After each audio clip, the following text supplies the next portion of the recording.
Photo was taken in 1942 from the levee overlooking the beautiful Mascoutin Bay area with its vast expanses of open water.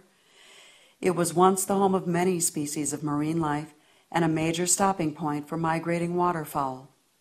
The bay was a paradise for local sportsmen and boating enthusiasts alike. These are the same two beautiful ladies, superimposed into a picture taken this year, from the very spot that the 1942 picture was taken. Unfortunately, the only beautiful things in this photo are the ladies and maybe the 1941 Plymouth. It is very obvious, however, from this picture just how much damage has been done in roughly 60 years.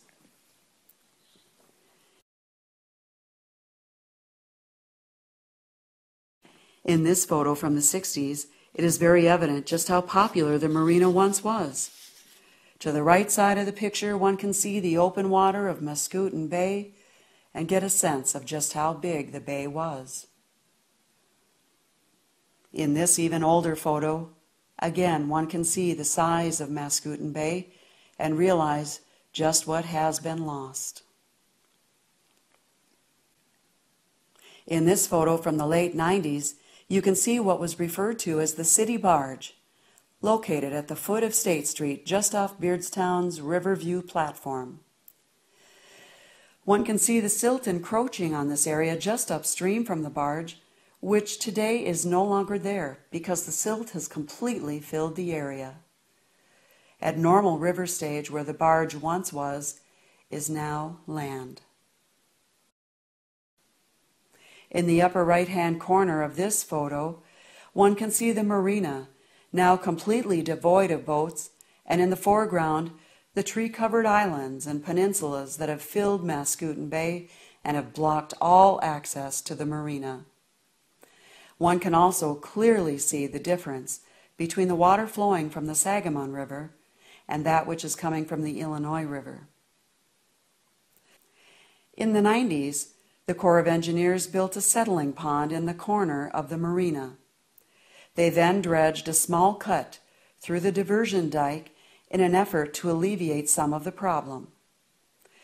The dredged material was placed in the settling pond, and then they left.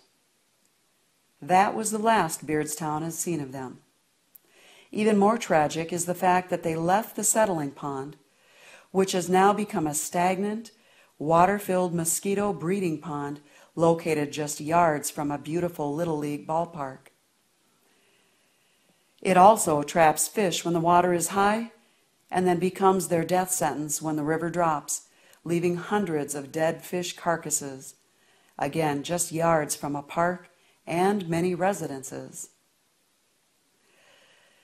This short video clip was shot in Mascoutin Bay, just above the railroad bridge and not very far from the marina.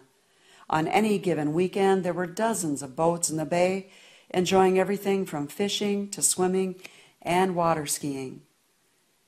This entire area is now nothing but land and trees.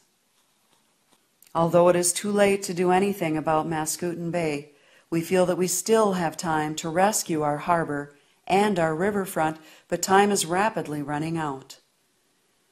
We have exhausted all efforts with the Corps of Engineers and frankly feel that they are avoiding us, and tensions between the city and the Corps has gotten very high at times. We have a lot of dedicated, generous, and talented people in our area who are willing to volunteer their time and efforts into restoring what was rightfully ours. But regulations imposed by the government always seem to trump our efforts.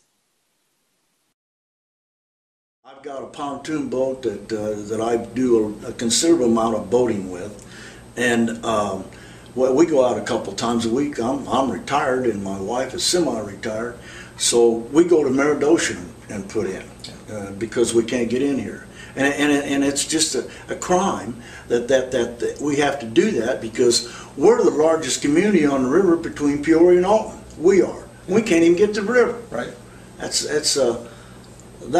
what we got, and that's what we got to deal with. Now, over the period of time, the city of Beardstown has wrote letters and telephone calls to the Corps of Engineers in Rock Island. I think is where the closest corporate headquarters for us, and it's landed on deaf ears. It's nothing's happened.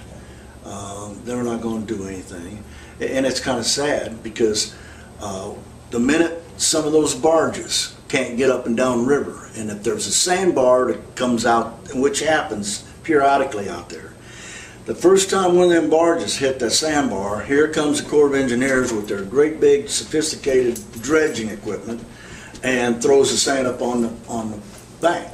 And they tell us, or we've been told, that you can't take and dig that marina out because you got to put it in trucks and haul it off. But they, down here at Grafton, they dug it up and throwed it out on the bank, and I don't know how that all happened.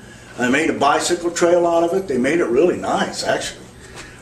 But they're telling us we can't take that silt or mud exactly and throw it up on the bank. Yeah. But they take the sand and throw it up on the bank. They made that beach across the river. river. Made a beach across the river with it. Yes, sir. The Beardstown Fire Department has a brand new rescue boat and a brand new truck to pull it with. They don't, however, have any good way to get it into the river. Precious time would be lost if there were a hunting accident or an emergency on a towboat, such as a heart attack. This time could mean the difference between life and death to someone in need of their help.